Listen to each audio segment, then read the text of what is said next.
Hey, Magic fans, welcome back. We're on Wave 2 of Neon Dynasty leaks, and we got some pretty sweet ones. Probably not as sweet as the ones yesterday. Of course, I didn't read them before we started, just like yesterday, and I'll probably be just as shocked as you because, well, you know how it is. Once busted, always busted. So, trade tables and seat backs are full upright position as we take off into leak land. Remember, like, subscribe, notification at the bottom, comments down below, feed the YouTube algorithm. Appreciate anything you do for me. Let's get in there. We got lots to cover. So, first off here, we have the Rebel Outlaw. Like Elvis. Thank you very much. Anyway, so for a 1 red and 1, we get a 1/3. It's a human samurai. He gets +2/+0 for each other modified creature you control. Each other. Alright, so it's other creatures. So for 2 mana, he can be a 3/3 or so much more. This may be a bomb uncommon. Um, it's all going to depend on how that stuff comes out, what it looks like, and how the format shapes around this card. But this is easily going to be a limited format bomb, along with possibility great play in standard. There might even be some stuff in maybe modern or historic pioneer range, depending on what kind of decks pop up. But this seems like a good one. Thank you very much. So, moving right around here, we have the Azori Captain. It's a white, red, and 3. Boy, he's decked out in armor. For a 4/3 with haste. So, Whenever a samurai or warrior you control attacks alone, it gets +1/+0 in the turn for each samurai or warrior you control. So basically, when you swing with this guy, he's a 5/3. Um, Nothing too great here. 5 mana you can do so much more with and so much better creatures. Limited all-star. Probably as far as this little fella's going to make it. Alright, moving right along. Twin Shot Sniper. So this is a sweet one. Red and 3 for a 2/3 with reach. When it comes into the battlefield, deal 2 damage to any target. That's already great rate. Or you can channel it for 2 and have it deal 2 damage to any target. This is going to be a 4 of in many red decks. This is going to have, I think, the same kind of approach and impact on the format that Bone Crusher Giant did. Now, granted, this is not a 4/3 that when you damage it, yada yada yada. But the ability for 4 mana to make a 2/3 is going to do 2 damage like to your opponent, plus it has reach. Limited all-star in every stretch of the imagination. And if removal is going to be a little hard to come by, like this is easily playable in a red deck. I mean, because you can shock for 2, which is a little high price, but who really cares when you need the removal? But if you get up there to 4 lands, what's better than shocking something for 2 and having a 2/3 for 4 mana? Like, come on. I think this is going to be played in standard very heavily, and maybe even some other formats. No, I mean, not the older ones, because 4 mana is way too much. There's better removal for 2. But there's definitely places for this. So, moving right along. Runaway Trash Bot. So for 3 Cuddlists, we get an 0/4 with Trample. Boy, does that look just appetizing. Anyway, so the Runaway Trash Bot gets +1/+0 for each artifact or enchantment card in your graveyard. Oh, it's a 3 mana Tarmogoyf. Fantastic. With Trample. With 0/4. This is a thing. So this is going to be great. This is going to see play probably in lots of formats. Maybe not modern, 3's a bit much, but Commander, limited. This is probably even going to see standard play because artifacts and enchantments in your graveyard. I mean, it's going to happen. Um, yeah, this may even become something popular in Pioneer or um, one of them other formats like that because they were looking for good cards like this that can really abuse these kind of mechanics. Um, so yeah, there's a thing. Moving right along. We have Lizard Blades. That makes perfect sense. So this is another creature artifact. So for 2 mana, you get a 1/1 double striker. But it has the ability, you can reconfigure it to a creature, which makes it very valuable as a rare. This will probably be $2 to $3. If the red deck's good enough, this very well may be just the bee's knees. Because, I mean, there's nothing worse, right, than, drawing equipment that you can't do anything with so you don't have a creature. But what's better than drawing a creature that can be equipment? Like, really? So this may be the next iteration of the broken card, Embercleave, just because. I mean, it doesn't give any pluses or anything, but it's cheap to cast, cheap to configure. I mean, I see similarities. So format All Star, limited, maybe standard. Commander probably love this thing. Um, that might be it. I don't see a reason why they would want to run this in a modern deck, but the other formats, Pioneer or what have you, um, those might find use for this. So, I mean, can Coco into it. Moving right along, we have the Headshot Mechanic. Interesting. So for 1 white, you get a 2/1 Headshot Mechanic cruise vehicles as though its power was 2 greater. This is the bomb. For 1 white, 2/1, you have a Savannah Lion for all you OG players that lets you crew vehicles that take 4 to crew. This thing is bonkers. Holy cow. This is going to be a standard all-star, limited all-star. Definitely probably going to be a Pioneer um, or other format like that all-star just because of this ability, and maybe even modern just because it's one, it's cheap, it's a 2/1, it's good. It crews things which can become busted. Like this may reshape a couple formats, guys. This is pretty sweet. So moving right along. All right, we have malicious malfunction. So 2 black and 1 sorcery. All creatures get -2/-2 at the end of turn. If a creature would die this turn, exile it instead. So this is basically a reprint with a new name um, of old cards that have done this exact same thing. It was good then, probably be good now. It does give extra options for you commander players who want to run more than one effect like this. Um, Depending on how standard shapes up, this might be playable depending on power and toughness of the creatures we decide to use once the format takes shape. Uh, Probably be good and limited, depending on what you're playing against. So, yeah, not too shabby. All right, so Futurist Agent. 1 blue and 3, human ninja. So as long as the agent is tapped, it is a human citizen with basic power and toughness 1/1, and it can't be blocked. For blue and 2, you get to untap it. All right, so that's kind of cool. It's a 3/4, great defender for 4. You can attack, make it a 1/1. When after blocking is declared before damage, you can untap it, make it a 3/4, and still punch him in the face. However, that's a whole lot of crap going on just to get this little fella through. Now, if you're ninjutsuing, yeah, it's probably gonna be worthwhile. Other than that, though, it's gonna be hard to use. It ties up a lot of mana. It'll be okay in limited, and it's probably not even gonna see any play outside that format, unless you commander guys want this for your ninjutsu decks. Moving right along. Here we have Assassin's Color Ink. Interesting words. Anyway, so 2 black and 2 instant. If you control an artifact, this spell costs 1 less to cast. If you control an enchantment, the spell costs 1 less to cast. So destroy target creature or planeswalker, possibly if you have an artifact and enchantment for 2 black. This seems like a great instant. A limited format all-star, and probably is going to be one of the top removal spells in standard in the right kind of decks that have these synergies going on. And who knows, this may be a sideboard card for some of the older decks that like to use artifacts and enchantments because you can make it cheap enough to cast in older formats, um, or in the formats in general like Pioneer and all that stuff. So, yeah, this could be good, especially as an uncommon. Oof. All right, we have a very poor Kappa Tech Wrecker.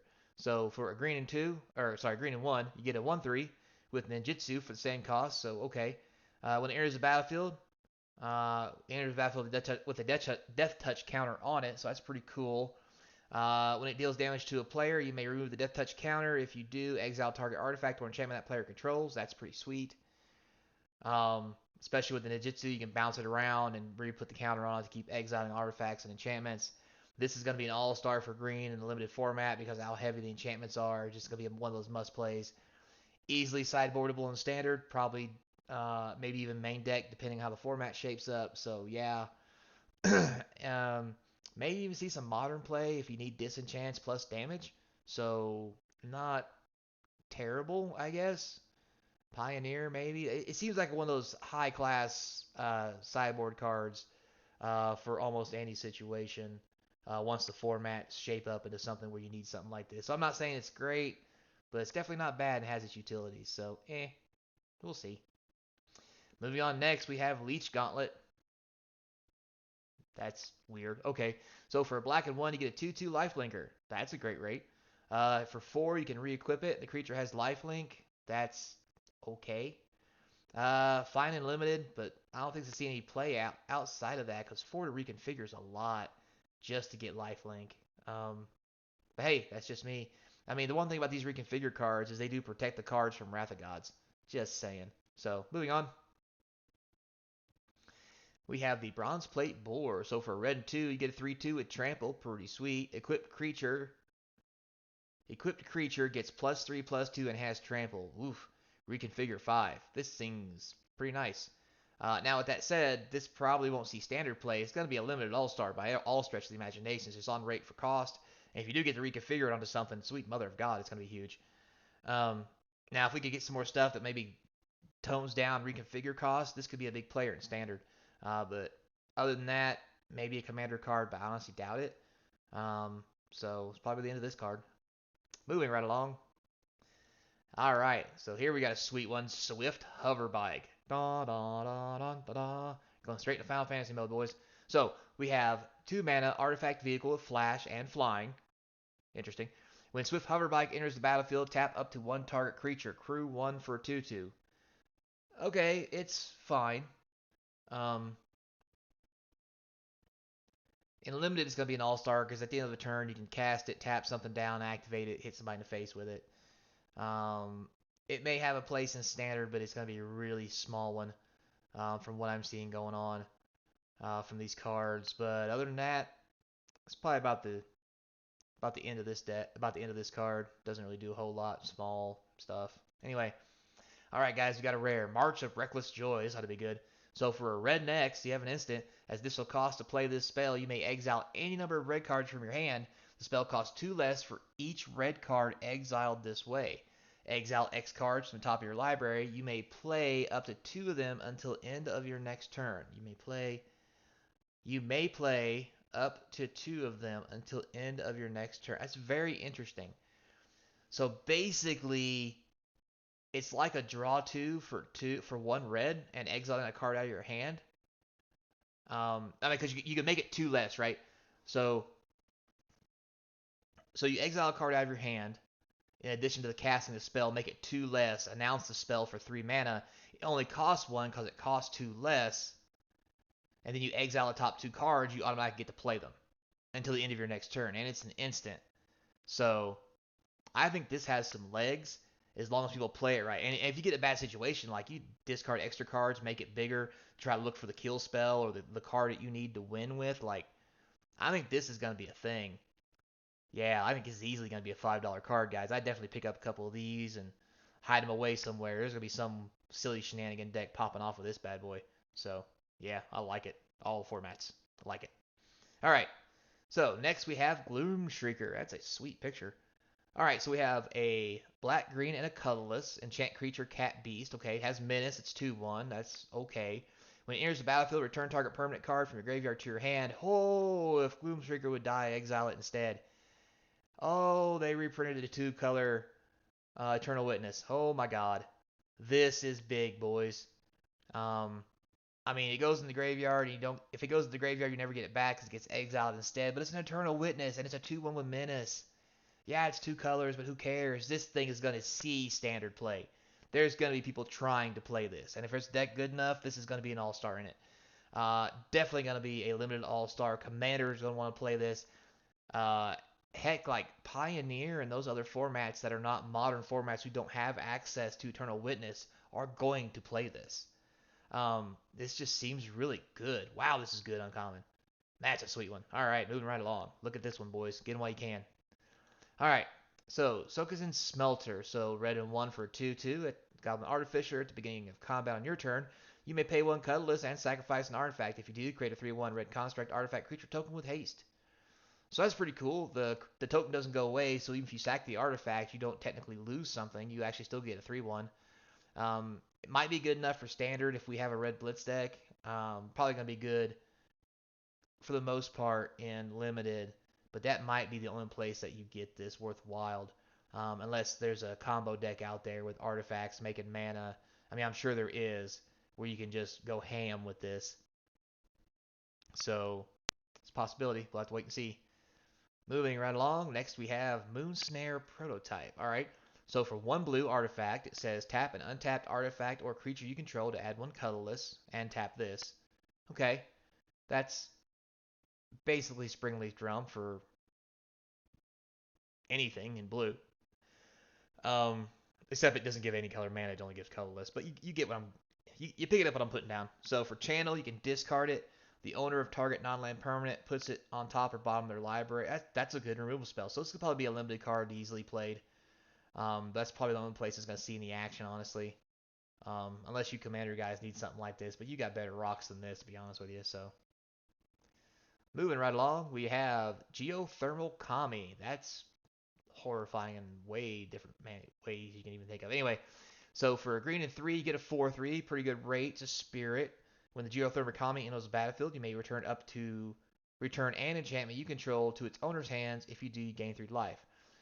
So this is probably pretty good in limited to bounce enchantments, gain life, get to replay them and get stuff out of them. You could play an early enchantment to lock down a creature, play this, bounce the enchantment back to your hand, gain 3 life, put it on something more threatening. I like it. I think it's a good card. 4 mana is a bit much and doesn't really do enough for standard unless we start finding some really silly combos. But hey, we've seen sillier things. So moving right along. Next we have, all right, we got a sweet rare here, March of Otherworldly Light.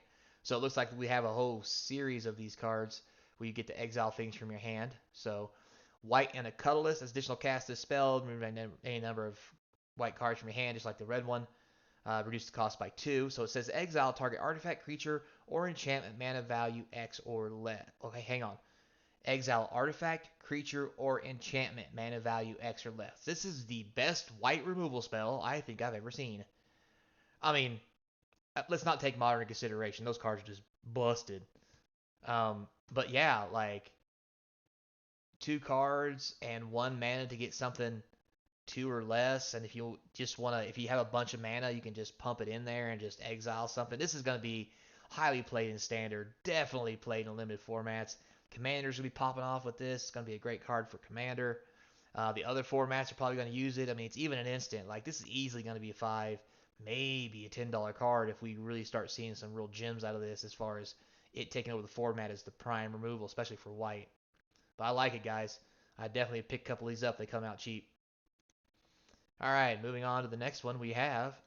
Dun dun dun dun. Ooh, I love the extra art border. Looks sweet. We have Invoke Calamity. So apparently we're going to have a Calamity for every color. Just like before we had the black one yesterday, which was 5 black and 1. Or 4 black and 1. This one is 4 red and 1. It's an instant. It says you may cast up to 2 instant or sorcery card spells with total mana cost 6 or less from your graveyard and or hand without paying their mana costs. If those spells will be put into your graveyard, exile them instead. Exile Invoke Calamity. So this is bajonkers. Yeah. So easily a limited format all-star. It's going to be a standard format all-star. This is going to make it into modern. Like, there's storm decks that have been crying for cards like this. I mean, you spend 5 mana and you get ritual, or just, cast Manamorphose twice, get 4 mana back, draw 2 cards. Like, the possibility is endless with this thing. So, yeah, this thing is just bonkers good. And that's just talking about the stuff that I know. I mean, red decks, you could run a 1 of in this and deal 6 damage. Because it'll cover 6 value or less will get any spell. Rift Bolt Caster 3, you can have 2 of those, that's 6 damage. Like, this is amazing. A 1 or 2 of in a red burn deck, a couple of these in a combo deck, and just go ham with it. Like, this card is phenomenal. I can't believe it's a rare, and it's probably going to end up in a lot of combo decks, guys. I'm not going to lie. So keep your eye on this one. Definitely pick it up. It looks sweet. So with that said, guys, you know what that means. We've come to the end, and it was a calamity the whole way through. Pun intended. Anyway, moving right along, guys. Remember, link in the description. If you've done everything you can to get us that 1,000 subscriber mark, you can always hit up the link to the eBay page in the description. Buy some cards. Stay on the lookout for the opening series as I open 18 boxes of set boosters for the set, and then put all the cards online to sell straight to you guys. So you can get the cards you need cheap and see what it would look like to open a box, and I'll even give you the EV of the box value. So, until next time, my friends, remember to be kind. And as always, I hope to see you across from the game table.